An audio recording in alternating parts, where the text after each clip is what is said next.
বন্ধুরে আমার, আমিনুল মুমিনিন হযরতে ওমর রাদিয়াল্লাহু তাআলা আনহু একদিন রাতে হিসাব করতে আছেন। কার হিসাব করছেন? জনগণের হিসাব করতে লেগেছেন। জনগণের হিসাব করছেন। লোকটা কার না তো জনগণের, মানুষটি কার না তো জনগণের। জনগণ তারে নির্বাচন করেছে, তাকে নেতা বানিয়েছে। একদিন এক বন্ধু তার সঙ্গে দেখা করবে, এক ব্যক্তি দেখা করবে, অথবা আমি আপনাদের এখানে আসলাম, এসে মনে ভাবলাম এখানে একটা গণ্যমান্য লোক আছে, তার সঙ্গে দেখা করতে চলে গেলাম। হতে পারে সেই সলিমউদ্দিন, হতে পারে সেই কলিমউদ্দিন।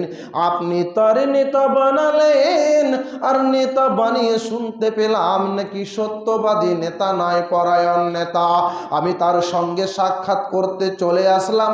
এসে যেন তার দরজায় বললাম, আসসালামু আলাইকুম ওয়া রাহমাতুল্লাহ। নেতা যেন উত্তর দিল, বলছে কে? আমি অমুক এসেছি। অথবা আমি বললাম আব্দুর রহমান জগন্নাথপুরীর ছেলে এসেছি। আমাকে যেন বলছে, বাবু কি খবর, কি হয়েছে?